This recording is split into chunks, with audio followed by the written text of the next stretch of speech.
Hello, everybody. My name is Jack Simon. I'm a comedian. I love design. I love Dungeons and Dragons, and I love picking apart things unnecessarily. This is my first set dissection, and I'm gonna be dissecting a set I did about 4 months ago. And I'm gonna do so hopefully as nicely as possible, because feedback I've gotten my whole life is that I'm unnecessarily hard on myself, so I'm going to shred this set to bits very kindly. Okay, I'm gonna cut in here. This is future Jack, and past Jack is the Jack that's in this video. After making this video and editing it, I realized that while past Jack did a great job with this introduction, the introduction is missing a few key pieces of contextual information that helps set the scene for why I'm making this video and what I'm hoping it'll do for me and for you, the audience. So there's just 3 reasons why I made this video. The first reason is that I have long wanted to have a YouTube channel. My goal is to have 20 videos up in 2 years, and I would be thrilled if I had 1,000 subscribers. I feel like the 20 videos is the thing that I have control over, and that is going to be my intention behind this work. Why this series? So this series is a pilot. It's one of a couple of series ideas I've had. I thought it'd be fun to break down one of my more recent, more interesting comedy sets as they happen, just because I think it'd be cool to see my progress over time. Also, people have told me that they enjoy the way that I think through and break down things, so it just seems like a natural thing to attempt here. And I hope it delivers. I hope this video delivers on, interesting commentary. And then finally, why this set? Why am I breaking down this specific comedy set? This comedy set that's in this video, Fuck Your Dog's Pronouns, it's been a bit of a white rabbit for me for years. I have long wanted to make a comedy set that has a through line, has a story, or a concept, where all the jokes are relating and building up into a bigger theme. And a la Mike Birbiglia or Hannah Gadsby. And this is the first set where I did it, and it was successful. So it's a huge milestone for me. What's not pictured in this video is the 2+ years of trial and error and public embarrassment that it took to get here. So the reason why I'm so happy in this video is genuinely because of just this is a huge milestone for me. So in summary, the reason why I'm doing this is because I want a YouTube channel, trying out a series idea based on positive feedback I've gotten in real life. Also, it'd be cool to see how I change over time. And this set in and of itself is a huge milestone for me. So I hope you enjoy, and we're gonna give it back to past Jack. And one more thing, super sorry about the sound quality. I'm taking a sound design class this upcoming semester, and hopefully my next video will be better. But in the meantime, turn on closed captioning. Super sorry, I did my best. The set in question is called Fuck Your Dog's Pronouns, and there were 3 things that I thought that were really successful about the set, and it's why I wanted to dissect it. For starters, it has a really good set structure. There's a clear introduction, a clear argument, a clear counter argument, and a clear conclusion, and I think that's super cool. It's a lot of set flexibility, a little bit counterintuitive with the set structure, but I was able to improvise jokes on the fly. I was that confident in the set, and it was really nice to see that. And then there was a relative apoliticalness to the set that I didn't intend to create, but it happened, and it was nice to do so about kind of a hot topic, pronouns. So without further ado, let's get into it. Hey everybody. Hello. Hi, my name's Jack Simon, and I am transgender. Woo! Yeah! Thank you! I appreciate it. This is not... I really want to set the stage here for what the room was like. Before I got on stage, a couple of people had gotten up and trolled some trans jokes. I want to say, for the record, they weren't bad, they were just awkward, and they kind of fumbled the landing on a lot of the jokes. I didn't really feel like there was a lot of malice, and I don't think the boos they got were necessarily well-deserved, but yeah, they were a bit awkward. So I was entering into a room that was already had a little bit of a charged transgender atmosphere. Something I want us to notice here.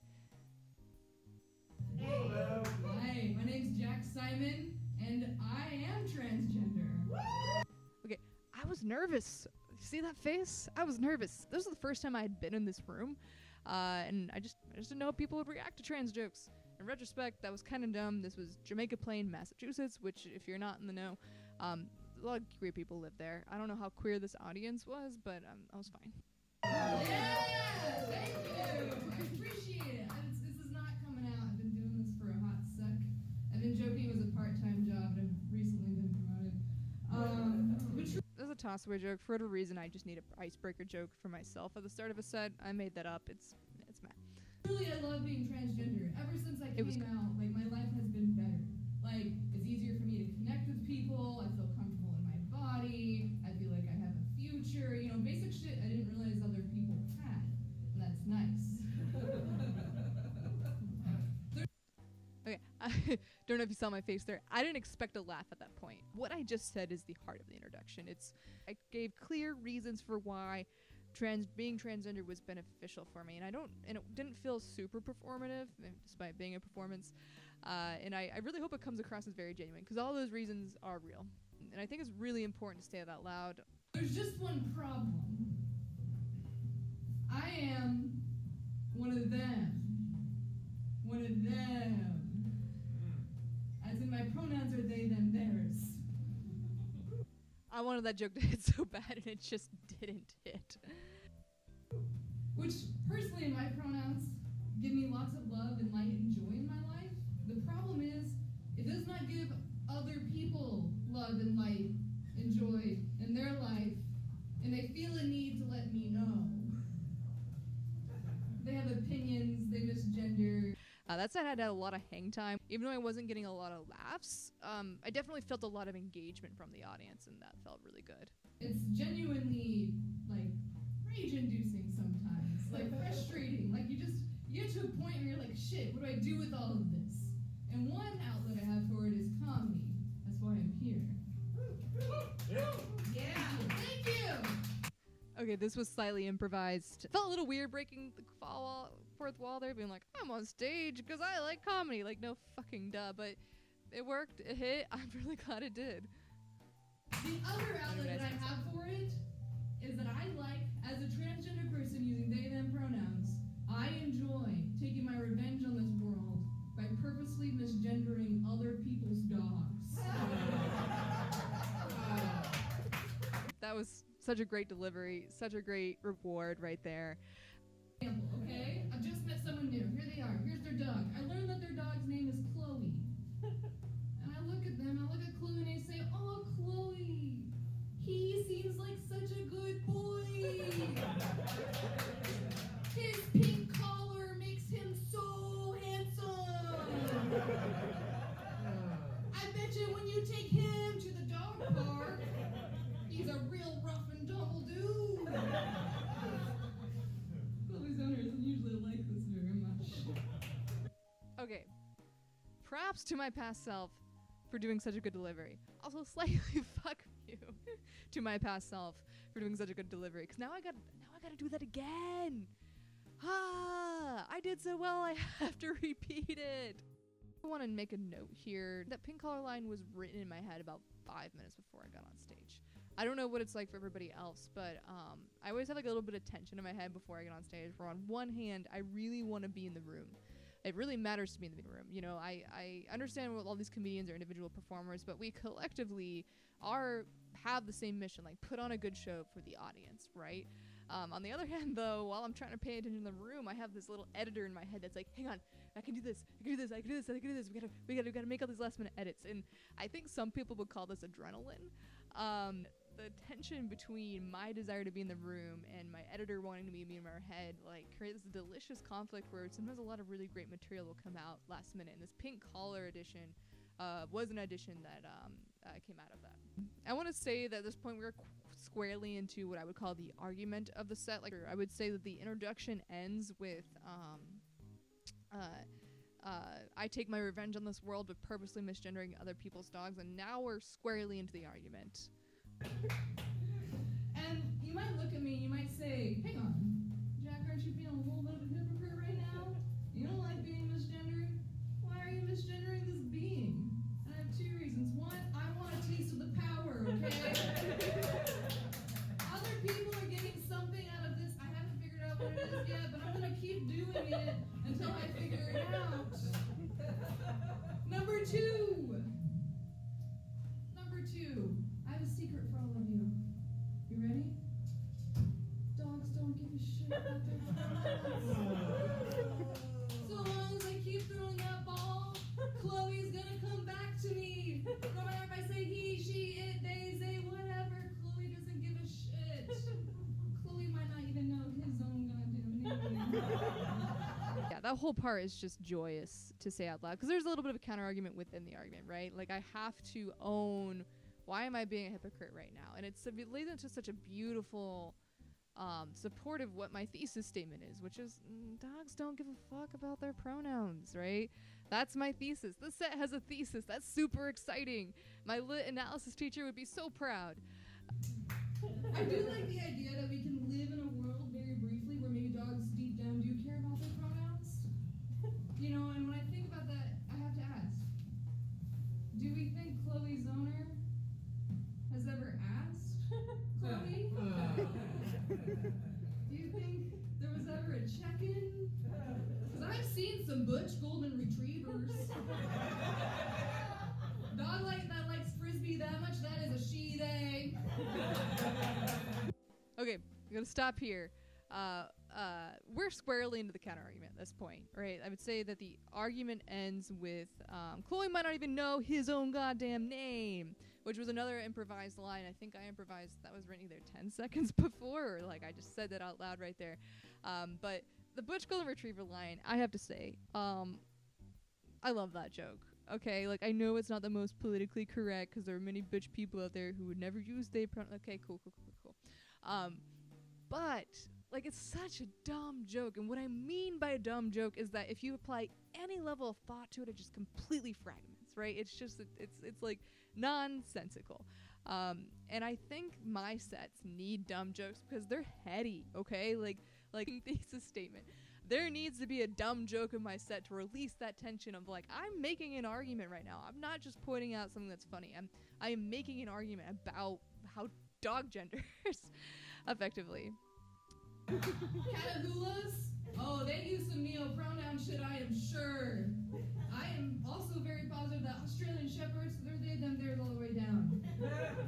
And have you ever met a particularly angry Chihuahua?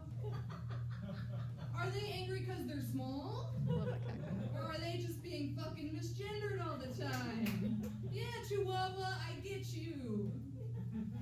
Okay. Is the Chihuahua joke cringe? Leave a comment below.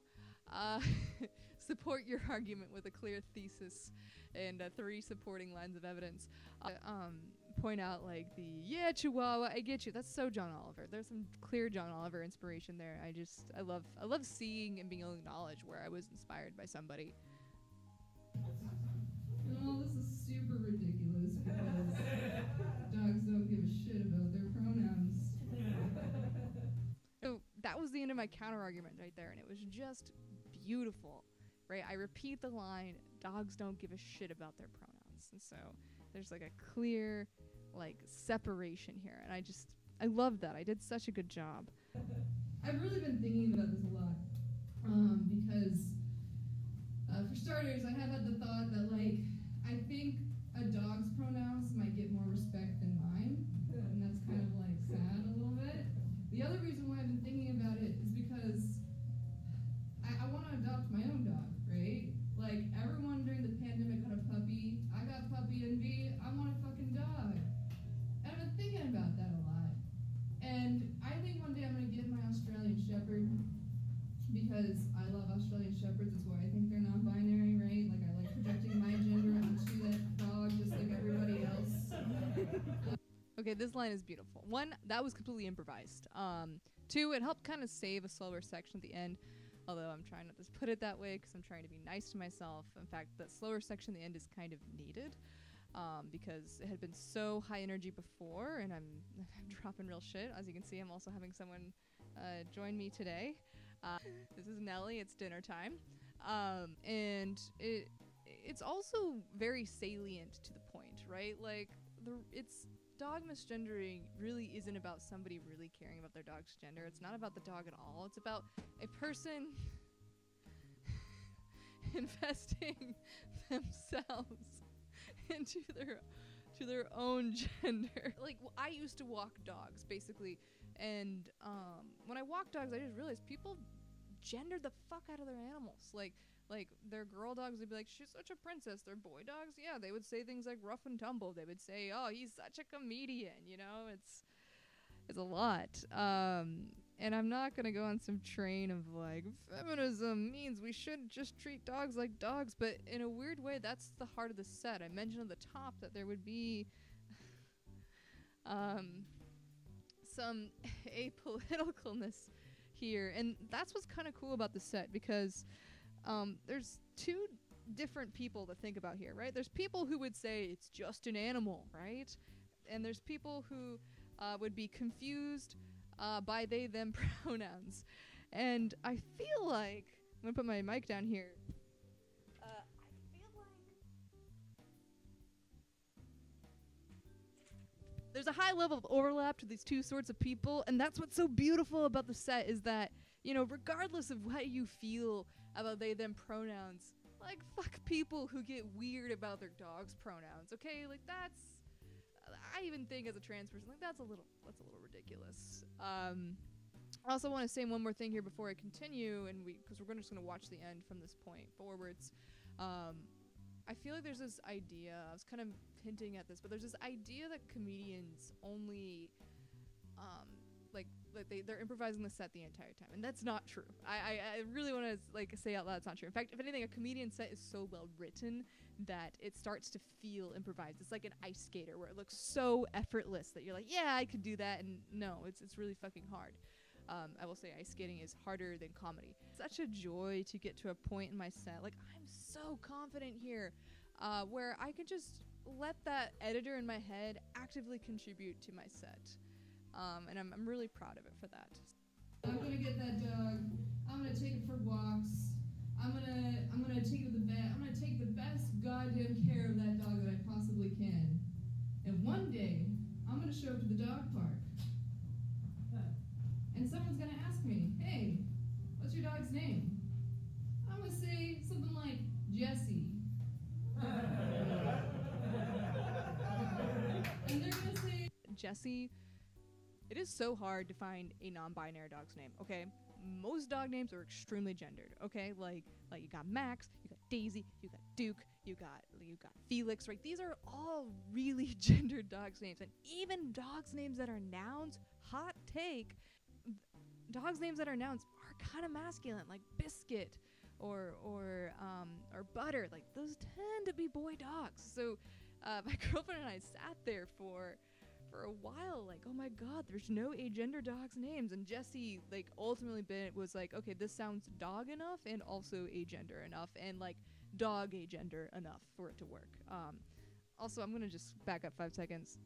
That slow laugh I get here, immensely satisfying as a comedian. And they're gonna pause, they're gonna look at it, they're gonna see like the yellow collar, they're gonna see no other identifying information, they're gonna finally ask, okay, is Jessie a boy or a girl? And I'll go, they are a dog. Thank you so much, everybody. I'm so excited. Have a good night.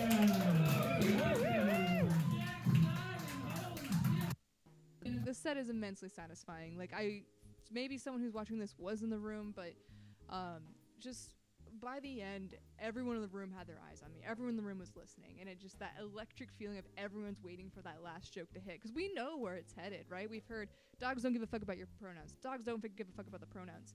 I'm gonna project my gender onto the dog because I'm gonna be like everybody else. Like that, they are a dog is the thing we want to hear, and it's just so satisfying to be able to deliver on that. Like, all right. Anyway, so this was set dissection number 1. Fuck your dog's pronouns. It was such a joy to make this set. It was such a joy to make this video. So I just want to do a couple of acknowledgements here. One is that the set's obviously not made in isolation. There's a lot of things that went into making it. Like, for example, I have like a small group of transgender people I'll try jokes on, and they were really helpful in this. My girlfriend was also really helpful in this. She's the one who urged me to do that, to really like lean into like my trans euphoria at the top of the set. And then also there were a couple of inspirations I had here. There was a comedian in Rochester back in 2015 who had really great jokes about people naming dogs white people names. I don't have his name off the top of my head right now. It'll be below. There is content on the internet, like some tweets, some TikToks that kind of dance around this topic. You know, I hope I did take this a little step further. So yeah, thanks for watching this video. I just want to thank my Patreon subscribers. I have 0, this because this is my first video. So I do have a Patreon. If you want to know when my next shows are, I have an email list. There's a link below. Yeah, thank you so much. My name is Jack Simon, and have a really good night.